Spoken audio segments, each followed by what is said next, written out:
जय श्री कृष्णा। आज है माया। किसे कहते हैं माया, और अपना कल्याण हम कैसे करें। सुनिए, बहुत अच्छी बातें हैं, पूरी जरूर सुनिएगा, ठीक है। चलिए देर नहीं करते हैं, हम अपने जीवन का कल्याण मानसिक रूप से, वैचारिक रूप से, शारीरिक रूप से और आध्यात्मिक रूप से कैसे करें। ये गीता हमको बार बार अंतर्मुखता और अंतःकरण की शुद्धि की तरफ हमारा ध्यान दिलवाती है। गीता, अगर तू अहंकार के कारण मेरे वचनों को नहीं सुनेगा तो तेरा नाश हो जाएगा, विनाश हो जाएगा।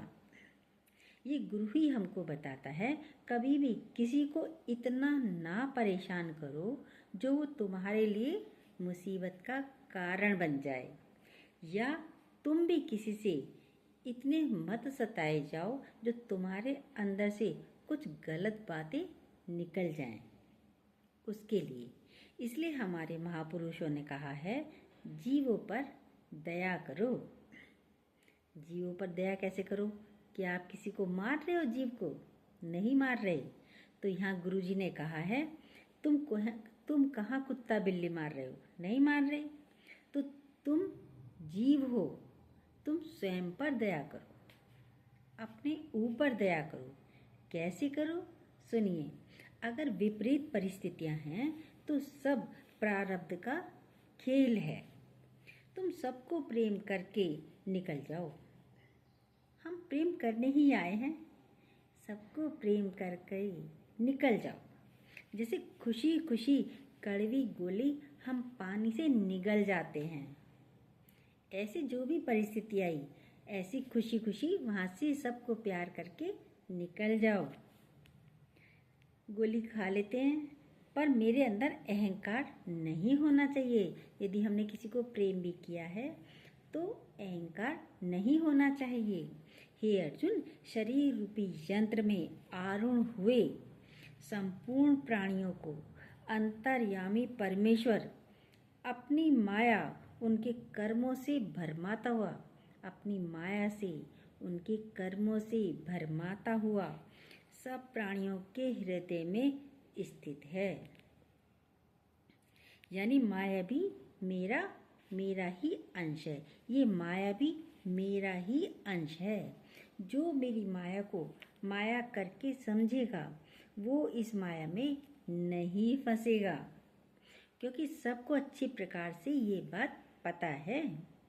हम जैसा बीज डालते हैं वैसा ही फल हमको मिलता है, ये तो सब जानते हैं। अब हम अपने कर्मों के जाल में, भ्रम में, संशय में भ्रमित नहीं होंगे।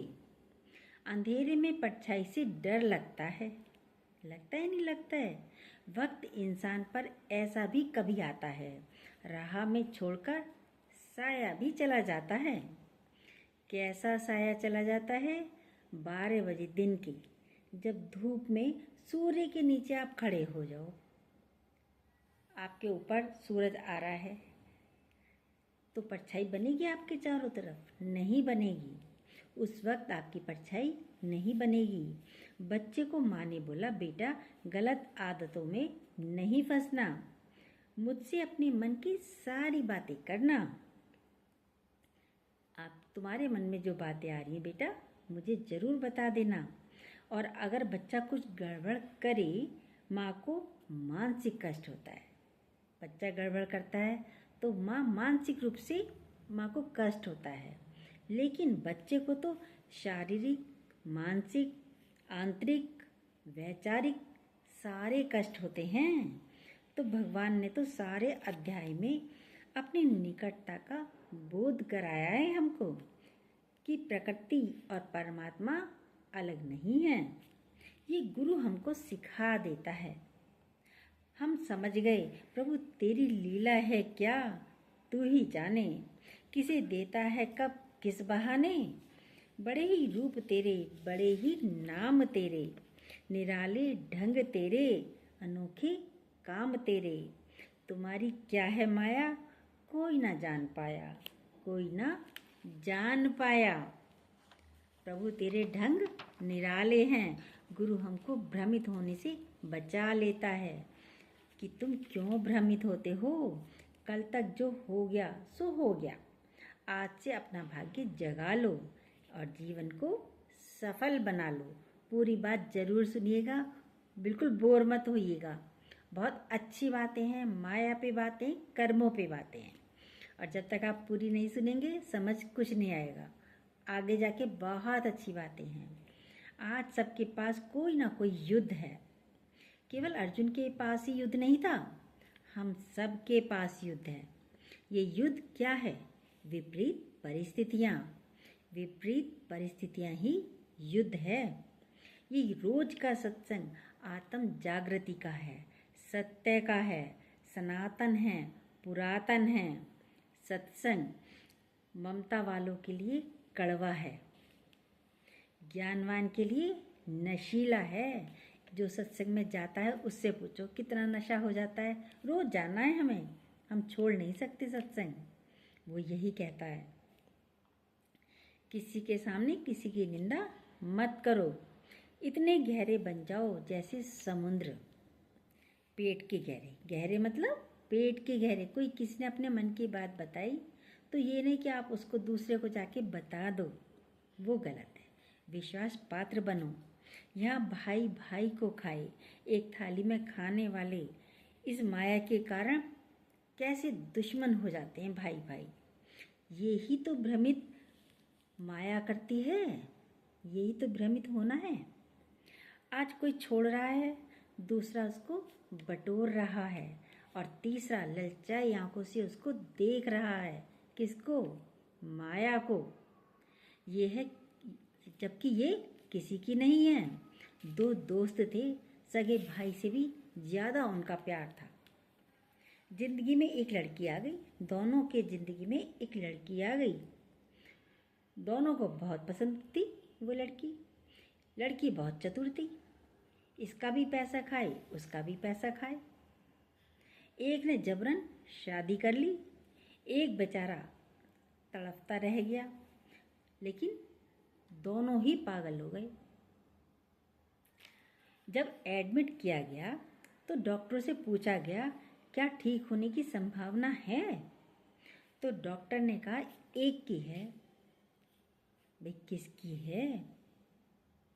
तो बोला एक की है और एक की नहीं है। तो बोला कैसे? बोला जिसको नहीं मिली उसकी ठीक होने की संभावना है, जिसको नहीं मिली उसके ठीक होने की संभावना है, लेकिन जिसको मिल गई है वह लाइलाज है। अब बात ये है, वह लड़की कौन है? वह लड़की है माया। भगवान ने ही बोला है, जितना प्रभावशाली मैं हूँ तो मुझसे भी ज़्यादा प्रभावशाली मेरी माया है अर्जुन। इस मायावी जाल से कैसे छूटें? कैसे छूटेंगे इस मायावी जाल से? तो इस माया से छूटने के लिए गुरु की शरण में जाना पड़ेगा। हाथ पकड़ लो सतगुरु का तुम बाकी सहारे छोड़ दो। सतगुरु का हाथ पकड़ लो और बाकी सहारों को छोड़ दो। जो दुनियावी इंसान हैं बहुत कोशिश करते हैं, ये ले लूँ, ये ले लूँ। ये सब बातें लाइलाज हैं। उसकी बीमारी कोई ठीक नहीं कर सकता कि ये ले लूँ, ये ले लूँ, ये ले लूँ। तो उसकी बीमारी तो कोई ठीक कर ही नहीं सकता। वहीं पर जो ज्ञानी पुरुष होता है वह समझ जाता है। माया को जब कोई मिथ्या ही समझे, माया को जब कोई माया ही समझे, उसी का जीवन सफल हुआ है जो तेरे चरणों में आ चुके हैं। किसके चरणों में? गुरु के चरणों में आ गए हैं।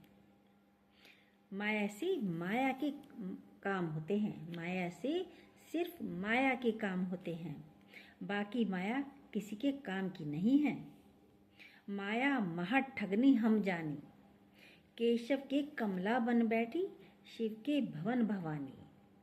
माया महा ठगनी हम जानी, इसका ये नारा है ऐसा कोई सगा नहीं जिसको मैंने ठगा नहीं। ये माया ऐसी है, आती हुई चीज भी वापस चली जाती है। ये है हिसाब किताब। वो कितना साफ साफ भगवान ने कितना साफ साफ बोल दिया है तो सब भगवान की माया। तुमको बोला भक्ति करो, तुम पड़ गए आसक्ति में। तुमको बोला साधना करो, तुम पड़ गए कामना में। तुमको बोला आत्म देव को प्रसन्न करो, यानी खुद को प्रसन्न करो, तुम पड़ गए काम देव के पीछे। कुछ कामनाएं अंदर की होती हैं, कुछ काम ये काम नहीं हुआ, ये काम नहीं हुआ। क्यों नहीं हुआ? काम के पीछे पड़ जाते हैं। ये काम नहीं हुआ, वो काम नहीं हुआ, काम के पीछे पड़ जाते हैं। कामी पुरुष बनकर क्यों घूमते रहते हो? प्रभु तुम्हारी नज़र सीधी होगी, सारे काम हो जाएंगे। जब सारे काम होने होंगे उस समय सारे काम हो जाएंगे, भगवान खुद ही कर देंगे। मैं तुम्हारी शरण में हूँ। शरणागति इतना अच्छा भाव है, ये एक सुरक्षा कवच है। भगवान की शरणागति एक सुरक्षा कवच है जिसमें किसी भी प्रकार का कोई नुकसान नहीं है।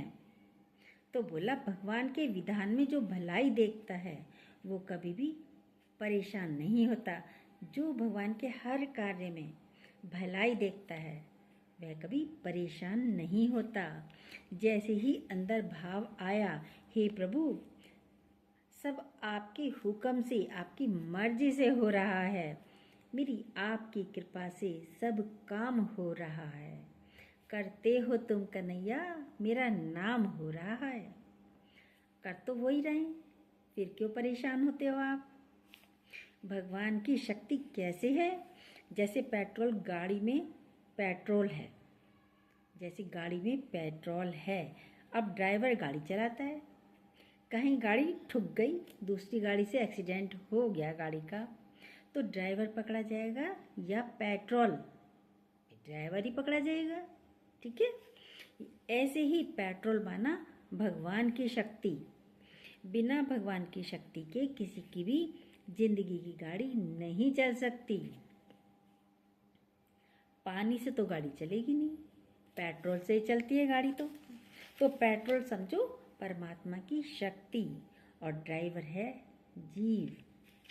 ड्राइवर जीव है जो कहता है मैंने किया, मैं करता हूँ, मैं नहीं करूँगा।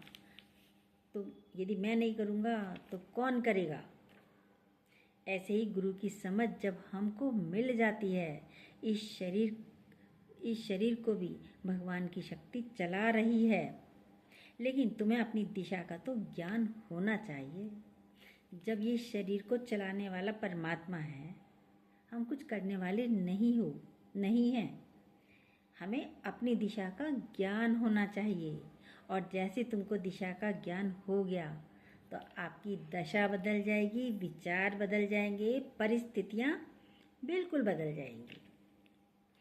यही प्रार्थना करो कि क्या प्रार्थना करो?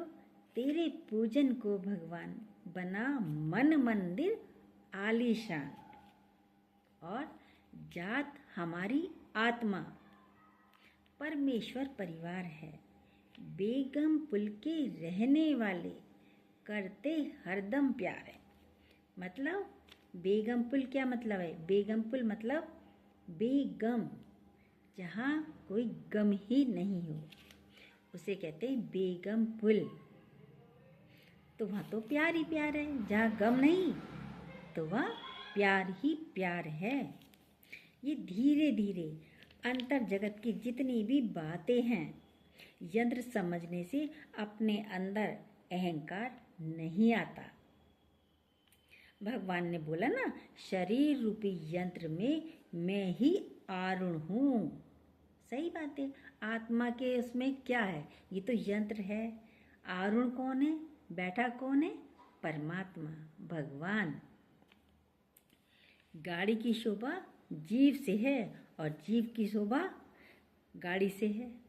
गाड़ी की शोभा जीव बैठा हो तभी तो है, और जीव की शोभा गाड़ी से है। काफ़ी व्यक्ति गाड़ी को भी इतनी अच्छी तरह रखते हैं जैसे अभी खरीदी हो। इसी प्रकार शरीर को भी इतनी अच्छी तरह रखो जैसे अभी इसका जन्म हुआ हो, नया नया हो। हे प्रभु, हर श्वास में हो सुमिरन तेरा, यूं ही बीत जाए जीवन मेरा। सत्संग में आते आते जो जीव आते आते तो जीव माया जाल में उलझता नहीं है। ये जो जीव सत्संग में आता है वह माया जाल में नहीं उलझता कभी भी। कर्ता भाव के रूप में जो अंदर की गंदगी है वह गुरु की कृपा से साफ हो जाती है। जो कर्ता ये कहता है मैं करता, ये जो गंदगी है। करता सो मरता, मरता सो भरता, भरता तो अगले जन्म में जीव बनकर लटकता। कोई नहीं आना चाहेगा अगले जन्म में जीव बनकर, वो भी गंदगी में। इतनी गंदगी होती है गर्भ में, वो कोई आना चाहेगा नहीं। सब भगवान से मिलन करना चाहेंगे। तो कितना अच्छा भला कर्ता भाव के रूप में जो अंदर की गंदगी है वह गुरु की कृपा से साफ हो जाती है। भगवान ने भी शरीर को यंत्र बोला और इसे चलाने वाला भी भगवान ही है, हम चलाने वाले भी नहीं हैं। भगवान बार बार कहते हैं सबके हृदय में मैं स्थित हूँ अर्जुन। ये जो भी हो रहा है ये मेरी माया के अंतर्गत हो रहा है।